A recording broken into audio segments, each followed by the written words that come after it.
it's a well-defined place. And to me, technical analysis is best for identifying the trend and a change in trend. And there are certain patterns that repeat that are really consistent that can be used for shorter-term trading. But to think that technical analysis will always predict what's going to happen, I think is false. I think charts show where the market has been, not necessarily where the market is going to go. They're like chicken scratches, what price did, but what's price going to do tomorrow? That's what I need to know. Do you use price action in a way of what is happening at the moment as an execution entry point, or do you use the historical price points to tell you a story of how we arrived here? Well, that's a great differentiation. A lot of people don't see that. I think markets are driven by conditions, not charts. So these conditions exist, an oversupply, undersupply, or a panic, or whatever the condition is. That's what causes markets to move. The action on the chart, technical stuff, is just the emotions of the day. So to read a chart, you need to look at the chart and say, what were the emotions today? Oh, everybody's really bullish. Well, if it doesn't continue that bullish tomorrow, that's hey, you just got the information you need to know. So I look at charts as the emotional picture of traders and looking for trend changes, of course. So when you say emotions, are you utilizing price to then understand where is max pain, max greed, max fear?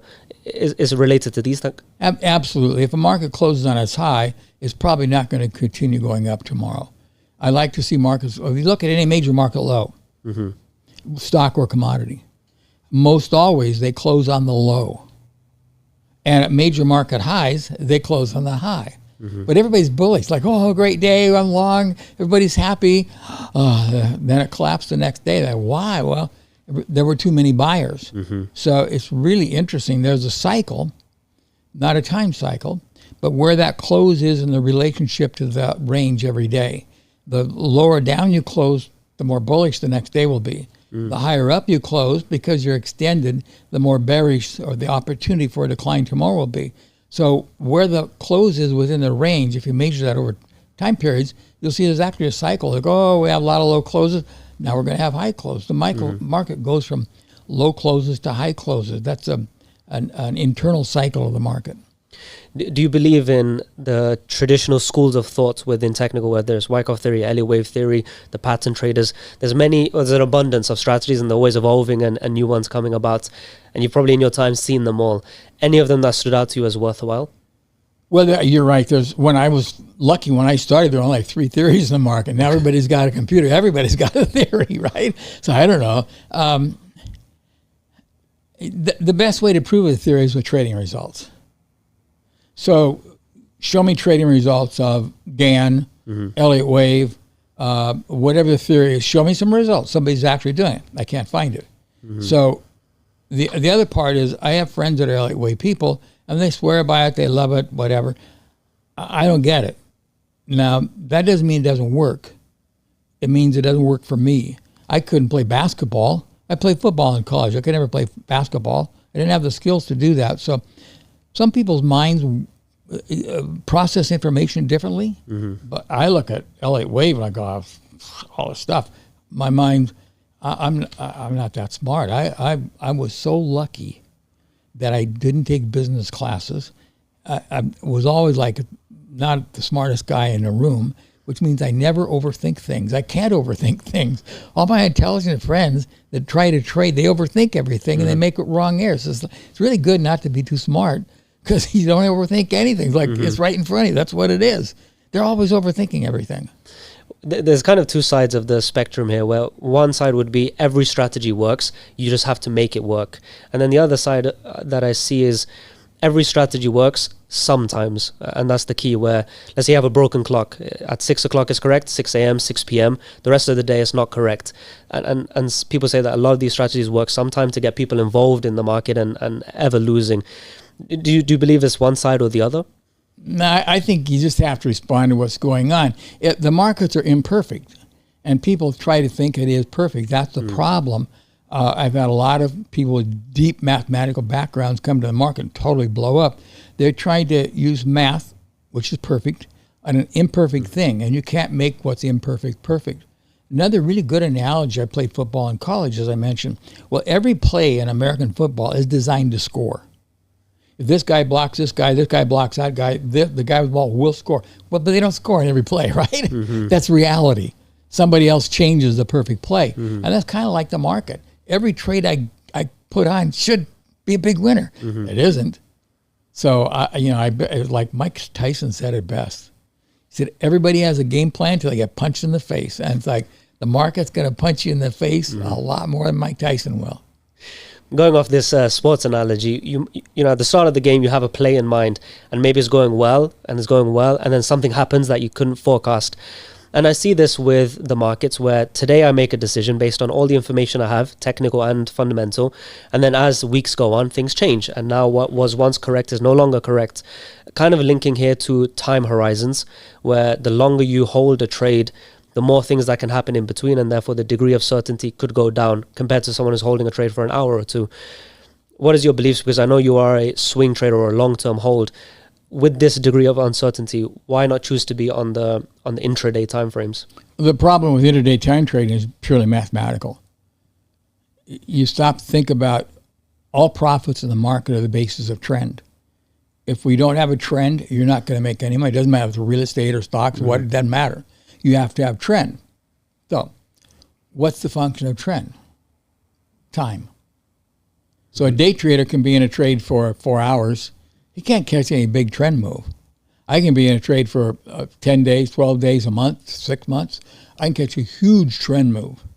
So I have time is on my side. It's an ally. I can capture trend moves. The only way that when I did a lot of short-term trading, if I made a lot of money in a day, I had to risk a lot. If I want to make $10,000 in a trade today, I've got to have on, 5, 6, 7 contracts. So if you risk a lot, you can lose a lot. Whereas my trading, if I have a small position and catch a big move, I can have a lot of little losses and still catch out one big move. I'm way ahead of the game. So it's really, there's an interesting report I just saw over the weekend of all the successful strategies that are around.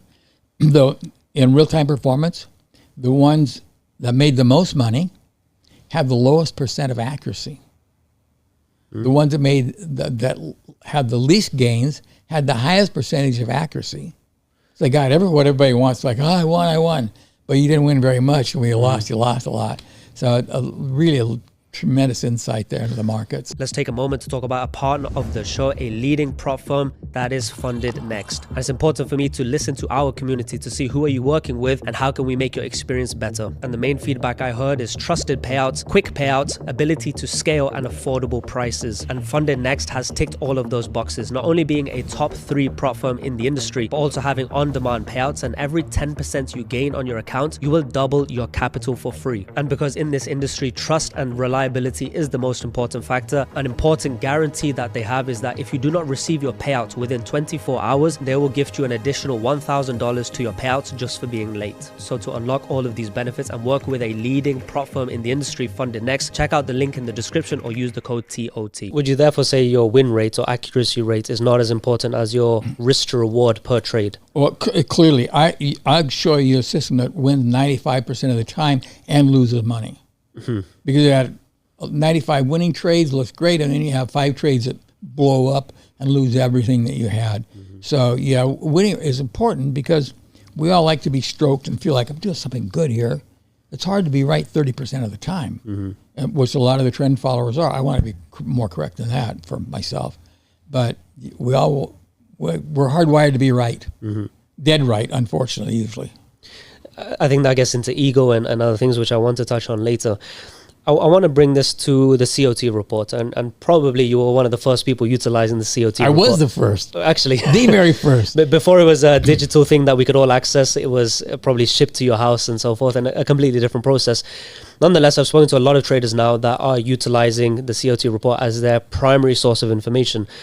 And the general consensus that people use it with is understanding what the big players are doing to identify a trend and then become trend followers, and bringing in this belief of self-fulfilling, that if the big players are all buying with serious money, the market must go up. It seems your approach is more contrarian to this. So first of all, this premise that most people follow, would you agree with it?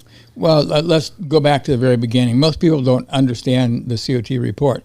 It's a report that's issued every week through Tuesday, so we know through Tuesday's action what 3 players in the market did. The small traders, little people, if you will, the institutionals, the fund managers, and finally the commercial. Well, what's a commercial? That's the critical point. A commercial is defined as a user or producer, a hedger. So the hedgers are not buying the commodity.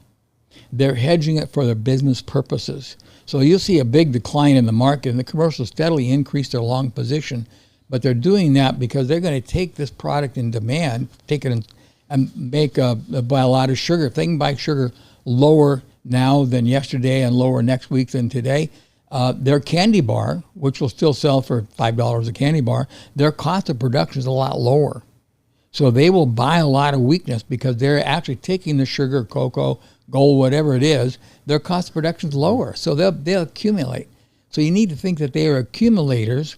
They're not trying to time the market. So COT is not a timing mechanism. It's a condition that says, oh, these guys are heavily long or these guys are heavily short. We're probably in the area of a rally or decline. Doesn't mean it's going to happen today. That's when technical analysis comes in. But it's a setup. And you need to really look at these 3 parties. And in some markets, as we mentioned, like in hogs and cattle, the small traders are really good. They're as good as the commercials. In fact, they almost parallel what the commercials are doing. So you need to understand the markets as well. Is the appropriate use of the COT report to use it as almost a leading indicator to forecast what should happen?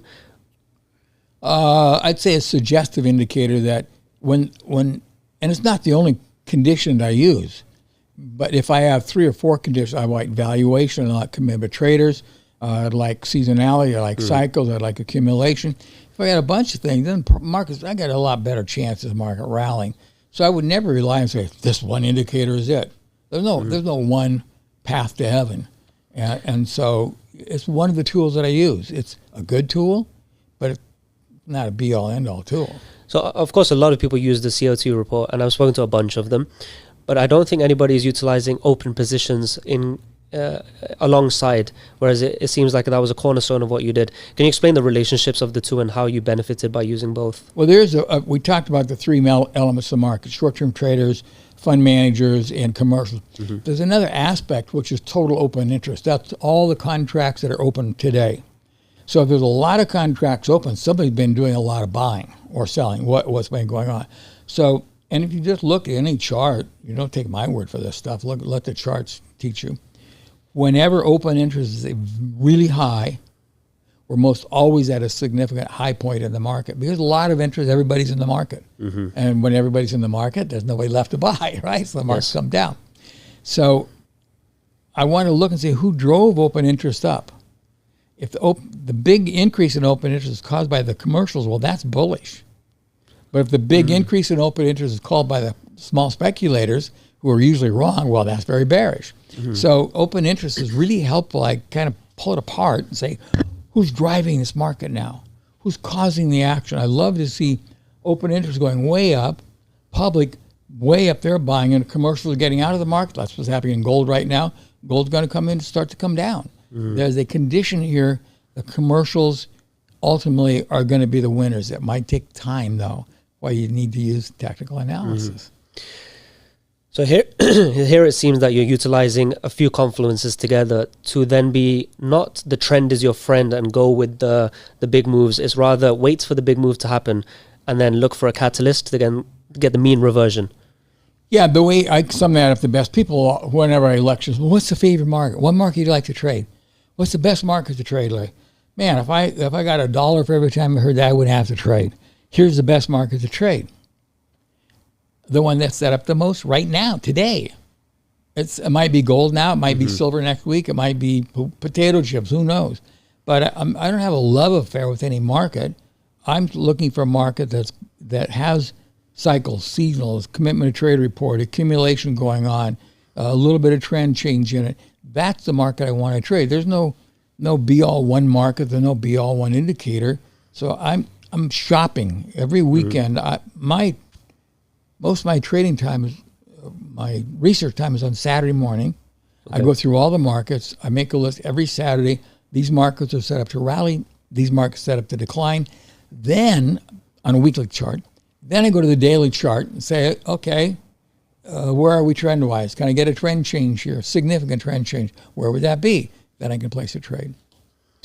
So building these things together, I just want to bounce off you, repeat what you said.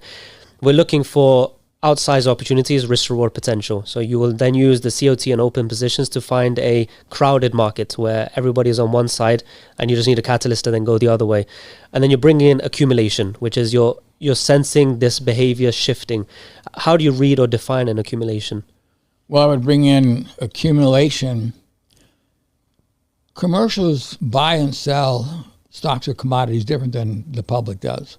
Okay. So years ago, maybe 35 years ago, after I said I was the first guy to use the Cumulative Trader Report, I started to realize the buying pattern of these people. So by analyzing their 18 relationship between today's open, high, low, close and tomorrow's open, high, low, close, I can analyze those relationships and pick out what the commercials were most likely doing. So I have a synthetic index that will measure when they're accumulating in the market. But that's just one tool again. But I still would want to bring in valuation. My valuation model is just like, it's not a chiming tool, but boy, markets get overvalued and undervalued, and that's when you really want to step in if the commercials are there and accumulation is there. I mean, it's kind of boring. You have to wait for all this stuff. Everyone's buy, sell, I want to sit back. I've had, I don't know how many millions of trades in my life. I don't need more trades. I want a good trade. I want a big trade, and that's patience. So here we're not actually referring to accumulation through a technical perspective, let's say a Wyckoff perspective of a zone of consolidation before a market expansion. Are you referring it to more these? Well, you could use that if you had a market that was conditionally set up. Let's say fundamentally set up. Yes. Then you can bring in Wyckoff or waves or astrology or just throw a dart on a dartboard, whatever. Then you could do any of that stuff. But again, this is my core belief. Could be wrong, but my core belief is markets move for reasons.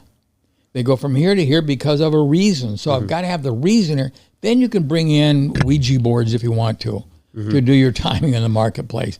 But to me, the markets are so conditional that I want to start with a condition that I probably should rally then bring in all the mumbo jumbo of technical analysis. Why do you think that, at least in my generation of traders, everybody looks towards technicals pretty much only and all the resources and spend all their time on technicals, whereas for you it seems like a bit of an afterthought? It's just for execution and anyone will do. It's more about the positioning in the market and the setup first and then execution later. Oh, I remember when I was young once and had those same thoughts. It was all technical analysis. And that it was just like, well, think it through. Just think about it. Markets move because of charts. No, charts don't move markets.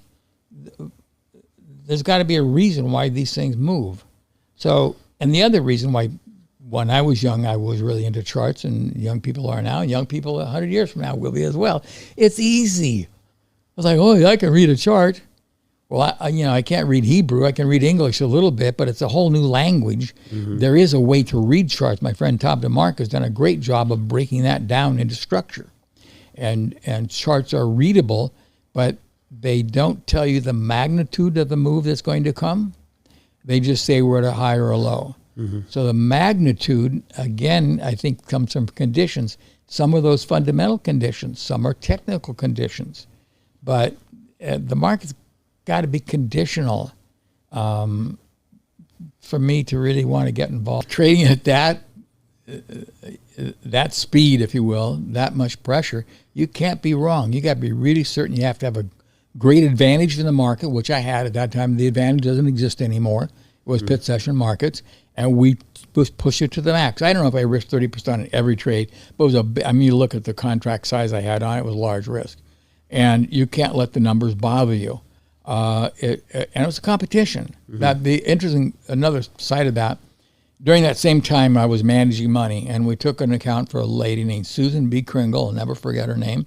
She had $60,000 in her account. She closed it out with about $500,000, vaguely, maybe a little bit more than that. And then she sued me for $53 million, saying that her account, should have duplicated my trading championship account. Though her account was traded at a different brokerage firm, da-da-da-da-da. But that was where I said, you know what, I'm not a fund manager, and I don't want this exposure. I don't know about you, but you lose a couple of $53 million lawsuits, that can hurt. Eventually, the judge threw it out, said you can't sue for speculative damage. She made, how do I get in touch with Williams? She made a lot of money here. But I was like, I fortunately have known some of the great traders, money managers, and they put together great trading rooms and vehicles and raise money. All I ever wanted to do is beat the market. I didn't want to, not a business person. I don't know how to run a business. Those guys do. Paul Tudor Jones, great trader, but a great businessman. Thanks to Peter Borsch, he captured money management. And I think Peter's the major reason he's been so successful. The Campbell brothers, who started out with the same mentor I did, Bill Meehan, they're business people. I started in school as an art major. I'm an artist. I just like to maximize this stuff. Running a business is never, and that's not my strength. My strength is looking at the markets. You mentioned earlier that every trader, they kind of taught trading 101, risk 1% per trade. You mentioned off camera that the optimal place a trader should be doing is 4% risk per trade. Why is that? Well, because of what you touched on earlier. If let's say I have a $100,000 account and I lose 3 trades in a row at 4%, I've lost 12% of my money. Most people can handle losing 12% of their money and still get ready for that 4th trade. And you still get a maximum return. At a 1% or 2%, well, you're going to have a lot of losing trades, but it's a long way coming back up. So if you get much over that 5-6%, you get 3-4 losing trades, you're blown out. Most people don't want that. So the optimal wealth producing number is about 20%. Oh, okay. But at that bell-shaped curve, you're over here, and your risk of ruin is right in front of you. If you're on this side of the bell-shaped curve, your risk of ruin is way over here. So somewhere, I think 4% is the optimum for maximal losses in a row that you can live emotionally. A lot of traders that I've spoken to will do dynamic sizing, where you have a high conviction play, they'll size up, and during a drawdown period, they'll size down. This side makes sense to me, that you have a high conviction play, you want to get more out of it. It's not something I do myself, but I can see the wisdom in it. But the idea of sizing down on a losing period, for me, just screams, and the reason I don't do it is, let's say I'm 10% down and now I'm doing 0.5% risk per trade. Now I've got to get so many more wins just to get back to where I was, and prolonged drawdown is probably just as much of a psychological burden. What is your philosophy in drawdown or just modulating risk? Well, so what does that tell me about you, what you just said? Probably that I can stomach risk. You have confidence that you'll come back. So I know mathematically you're supposed to cut back just like you increase as you go up. But if you cut back at that same rate, your point is well taken, it's going to take a long time to get back. So I don't cut back like you because I believe in the future. I believe in Larry Williams. I've been through a lot of you can't believe the number of drawdowns I've been through in my life, some huge ones. But I come back. So I'll go, well, I'll cut back, but not mathematically correct, because I have confidence in me as a trader. I'll come back. So I don't cut back as rapidly as a mathematician would. Confidence can also be heavily tied to or trip over into ego. Is ego a serving force in the market? Is ego what? A serving force. Is it something that can assist you if harnessed, or is it something that is going to bring overzealous and a blow up behavior? Well, you have to have an ego to do what we do. You have to think you can do this stuff. But you don't think that you're the best, smartest, brightest guy around. You have to have something to drive you, whatever that is, to do this. But you have to be humble. You have to be cautious. The egotists that I know in the marketplace always get in trouble. They're always going to either regulatory trouble or financial trouble. They promise more than they can deliver, and they lose clients because they think they're the greatest that there is. The great traders, as I mentioned earlier, my son is a psychiatrist, trains at Johns Hopkins. He did an interview with successful traders. All the research before had been done with losing traders. Jason, I introduced him to some major guys that are billionaires, and he did personality profiles of them. And what he found is one of the most interesting things, they all had a lack of self-confidence. They had confidence, but they were never overconfident. They were humble. And the traders that go, buy in New York, sell Chicago, the guys blow up. So balancing, you need drive, that's ego, but you also need to have some fear of yourself. Would you therefore say that a lot of people do whatever they do in life from a place of motivation? I have a goal, I want to achieve it. Would you say that the highest achievers, rather, instead of motivation, it's running away from something, a sense of anxiety or sense of want to make my parents proud, an anxiety force? Well, I think that we need to have, what causes greatness in people is they're upset about something and they have to prove to the world that they're the fastest, the smartest, the richest, or whatever. And it's interesting because maybe you should raise your kids the wrong way. So they all have a lot of angst, so they'll go out and do stuff. That, oh, Johnny, come home, you're such a wonderful kid. Oh, that macrame piece you did is marvelous. Did it amazing. Shut up, Johnny, go to your room. That makes kids want to do stuff. Yeah. So, and some people are just born with angst. They're just there. But you have to be driven to do anything, any greatness, whether it's politics or business or medicine or research. You've got to have some internal drive. You really want to do this. And where that comes from, sometimes from your environment. It could be a breakup. It could be encountering a big loss. Or just the way you're born. But you need to have that. And then you need, of course, to have some control over it. So you mentioned 5 points that your son studied in successful traders, one of them being this sense of willing to do more, and greatness is doing what others will not. So I can see that one. I also read a similar study where there was 3 reasons or common traits amongst top CEOs and top performers. So I'm going to mention them and see if they correlate to the other 4 that your son found. One of them was a crippling sense of insufficiency, that they're not good enough, that they'll never be good enough, and that drives them to keep going. Another one was a superiority complex, that they deserve more, that they are better, and I guess that pushes them to achieve. And then an extremely high stress tolerance, that keeps them pushing. Are any of these 3 also common in the study you found? I think the third one is the most important. As a trader, you have to be able to handle emotional swings of greatness. Because you're going to have days where you make a lot of money in a day for whatever a lot is. It's different for everybody. For some people, $1,000 is a huge amount. For some people, it's nothing. But whatever that is, a massive amount of money for you, that's your emotional quotient. And you need to be able to not get too happy when you make that or too sad when you lose that. So your emotions can't fluctuate wildly, which is that third point I think that the study was referencing. And that's just so critical that you have losing trades, get a lot of money. I lost a lot of money. Do you remember anything else that stood out from your son's study of the 5 traits to focus on? All the traders were really good with details, which is my weakness. I am just miserable. The worst detail guy in the world. So you mentioned the main reason traders fail is because they don't have patience. And because you were risking high amounts and going for high risk reward positions, I guess the hardest part also for you would be amplified. Well, let's back up. The main reason traders fail is because they don't have the correct knowledge.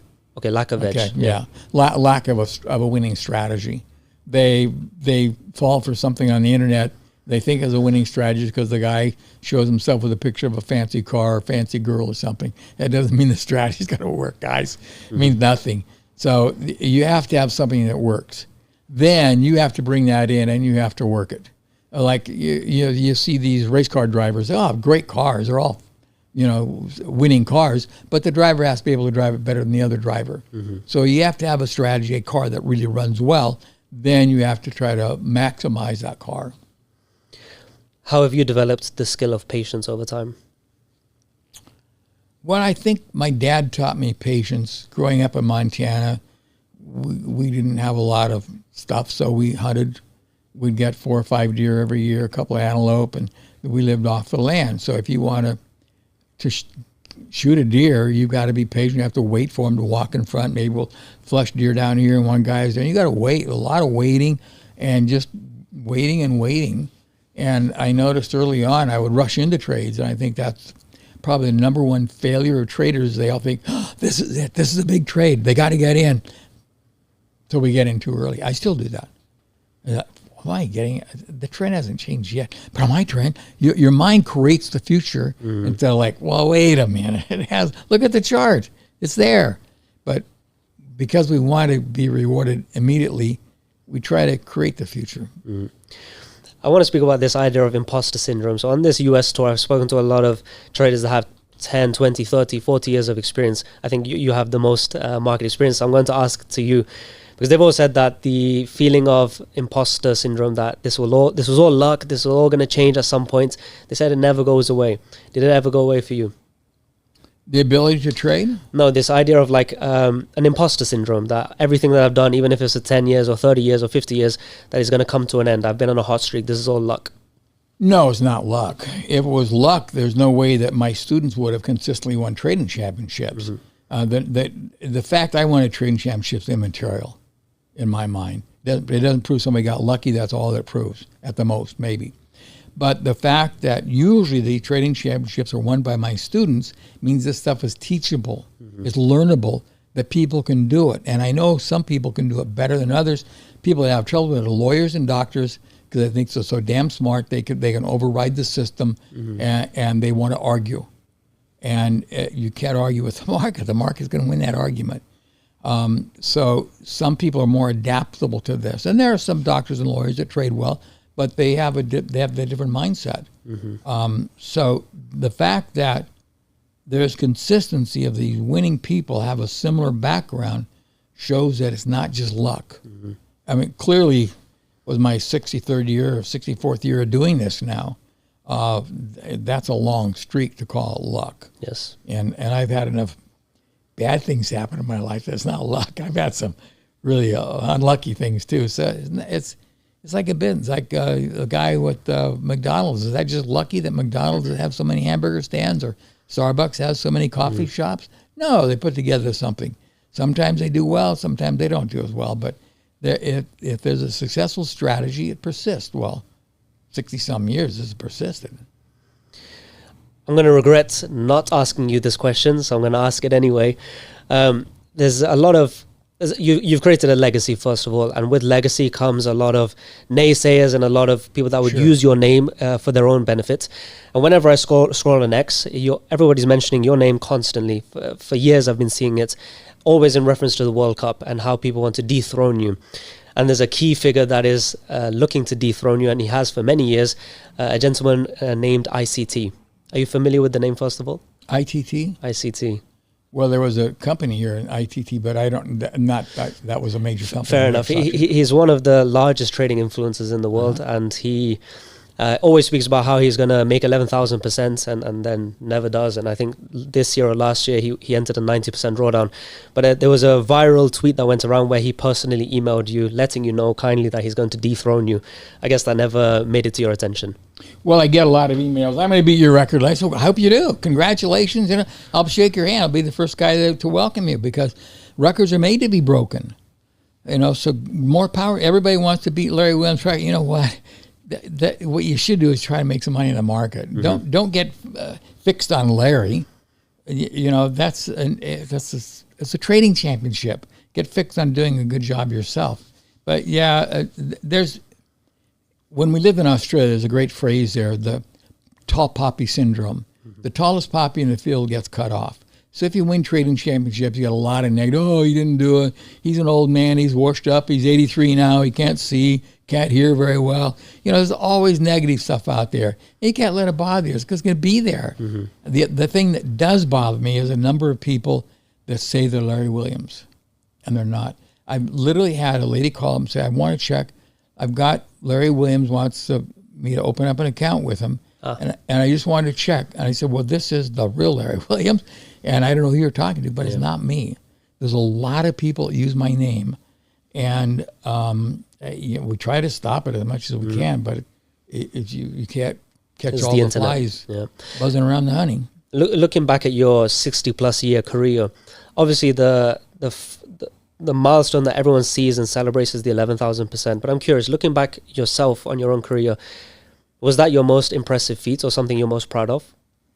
Not the most proud of, no. I'm most proud of my children.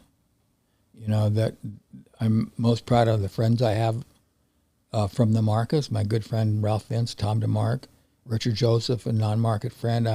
I'm much more. If I look at what little have I done with my life, I've been able to see the world. I've been able to get some great, strong friendships, and that happened because I was decent at a skill. I have some skill level, but the markets are like a business, and I did okay with it. I could have done a lot better, frankly, but I guess of the market stuff, what I'm pleased with, not proud of, but pleased with, is I wrote books, which means I'll live forever. Mm-hmm. Those books will be around 100 years from now. What did Larry really do?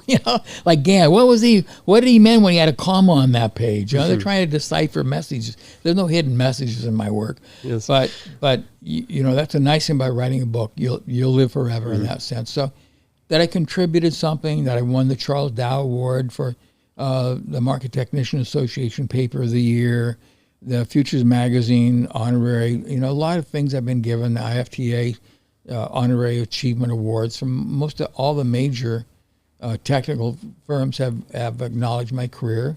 And so I'm really pleased with that I have respect from